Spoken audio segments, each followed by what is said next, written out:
चार प्रबल शत्रु आपको खत्म करने के लिए योजना बना रहे हैं।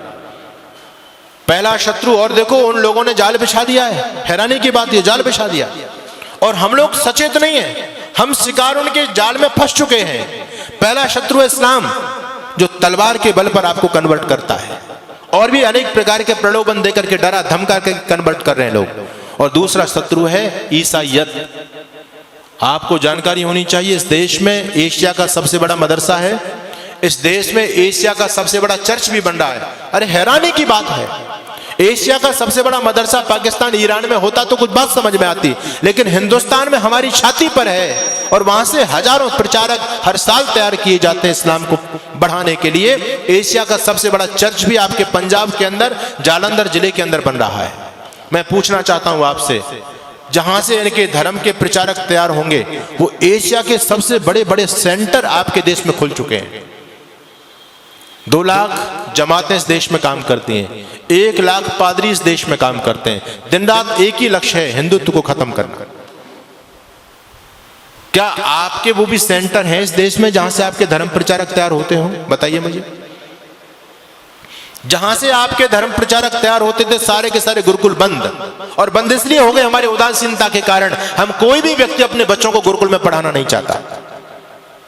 हम तो स्वतः अपने आप खत्म होने के कगार पर पहुंच रहे हैं। हमारा समर्पण नहीं है जो समर्पण उन लोगों का अपने धर्म और संस्कृति के प्रति, हमारा बिल्कुल भी समर्पण नहीं है।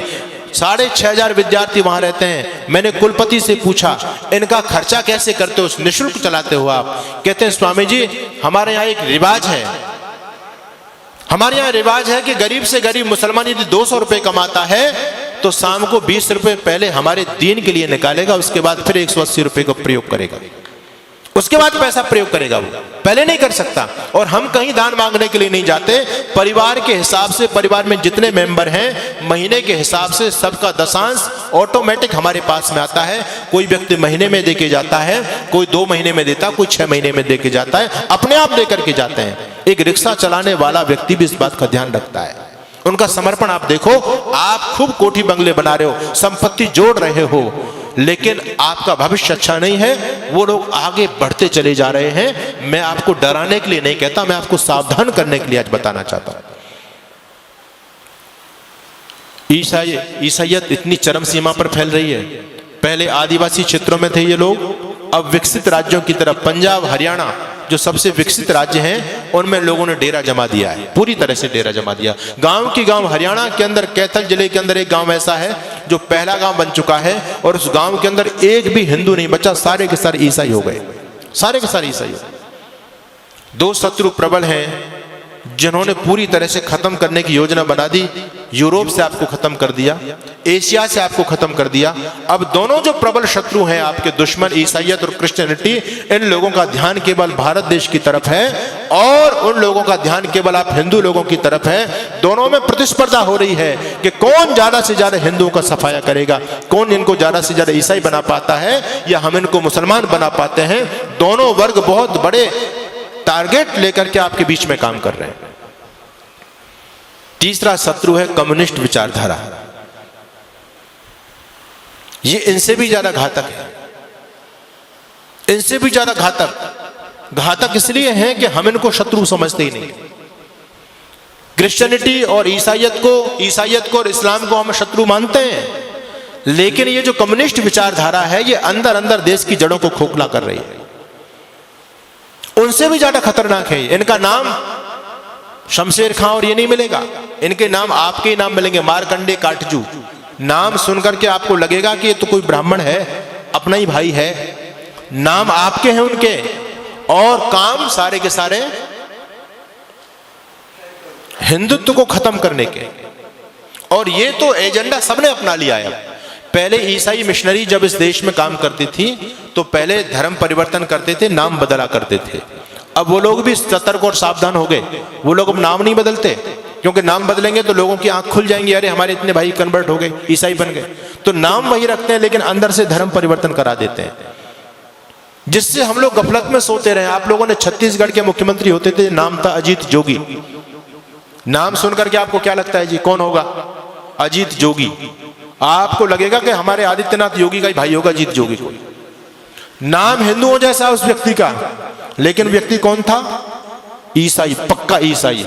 उस व्यक्ति ने सत्ता में रहते रहते लाखों लोगों को कन्वर्ट किया, और जब वो व्यक्ति मर गया तो ईसाई रीति रिवाज के द्वारा उसको दफनाया गया, उसका अंतिम क्रियाकलाप किया गया। मैं आपको बताना चाहता हूं, पंजाब के मुख्यमंत्री होते थे चरणजीत सिंह चन्नी, स्वाफा भी बांधते थे, साफा लगते थे, सरदार जी हैं, लेकिन कौन थे? क्रिश्चियन। यानी हम लोगों को गफलत में रखने के लिए, और मैं कहना चाहता हूं आपसे, एक व्यक्ति है इस देश में जिसको हमारे बहुत सारे भाई बंधु देश का प्रधानमंत्री बनाना चाहते हैं। नाम क्या है जी? राहुल गांधी। ठीक है, हो सकता मेरी बात से लोगों को कुछ मिर्च भी लगे। नाम है राहुल गांधी, लेकिन कौन है? धर्म से बताओ मुझे, क्या धर्म है उस व्यक्ति का? है वो ना मुसलमान ना ईसाई, वो तो वर्ण संकर खिचड़ी है। उसके दादा परदादा कभी मुसलमान थे, फिर उसकी मां ईसाई थी, वो हिंदू तो है ही नहीं। लेकिन हैरानी की बात यह कि हिंदू उसको प्रधानमंत्री बनाना चाहते हैं। यानी हम जरा भी नहीं सोचते, जब इस ईसाई इस देश की सत्ता को अपने हाथ में लेगा, वो ईसाइयत को बढ़ावा देगा, हिंदुत्व को बढ़ावा देगा। ये सोचने की बात है। हम अपने स्वार्थ में इतने ज्यादा अंधे हो रहे हैं, आज राजनीतिक स्वार्थों में इतने अंधे हो रहे हैं। कोई अगर राजनीतिक पार्टी देश के लिए अच्छा काम भी करे, हमको उसका विरोध जरूर करना है। अभी इस देश की केंद्र सरकार ने एक योजना निकाली, अग्निवीर की योजना निकाली।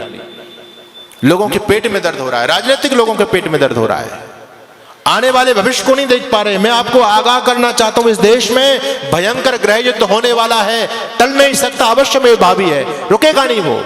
और उसकी उन लोगों ने तैयारी कर रखी है पूरी तरह से। उनका छोटा छोटा बच्चा बम चलाने में, पत्थर फेंकने में, तलवारबाजी में, चैनबाजी में एक्सपर्ट है। उनकी लड़कियां भी एक्सपर्ट हैं। आपके बच्चे क्या जानते हैं? एक ही बच्चा है आपके पास में, उनके 17 वो तो कहते हैं 2-4 मर भी गए, फिर भी हमारे पास 11-15 तो फिर भी बचते हैं। कोई हमको चिंता वाली बात नहीं। उनका बच्चा बच्चा एक्सपर्ट है। हमारे आदरणीय जो बुद्धिमान राजनेता लोग हैं, उन्होंने सोचा कि हम भी अपने बच्चों को कम से कम ये जो है आत्मरक्षा का चीज तो सिखाई दे। जब देश के हालात बदलेंगे तो कम से कम स्वयं की रक्षा कर पाएंगे, अपनी बहन बेटी अपने बच्चों की रक्षा तो कर सकते हैं वो लोग। इसके लिए अग्निवीर योजना चलाई गई कि हर एक बच्चे को सैनिक शिक्षा दी जाए। अच्छी योजना है, इसका विरोध नहीं करना चाहिए, इसका सम्मान करना चाहिए। हर बच्चे को ये सैनिक शिक्षा मिले, क्योंकि आने वाला समय बहुत भयंकर है। आपके घर में लाठी तक नहीं है, आपका बच्चा कुछ जानता ही नहीं है, आप कैसे उन विधर्मी लोगों से टकराओगे? एक सज्जन कहने लगे, अब हमको AK-47 रखनी पड़ेगी, बंदूक रखनी पड़ेगी, भाला रखना पड़ेगा, अपने घर में फरसा रखना पड़ेगा, लाठी रखनी पड़ेगी। अरे मैंने कहा, इतने हथियार के नाम तुमने गिना दिए, इन हथियारों को चलाएगा कौन? कोई चलाने वाला है तुम्हारे पास में? एक बच्चा है, उसको हमने क्या बनाना चाहते हैं? उसको DM बनाना चाहते हैं। वो लोग कहते हैं हिंदू इतना मूर्ख प्राणी है धरती पर, एक बच्चा करके अपने बच्चों को DM बनाना चाहता है।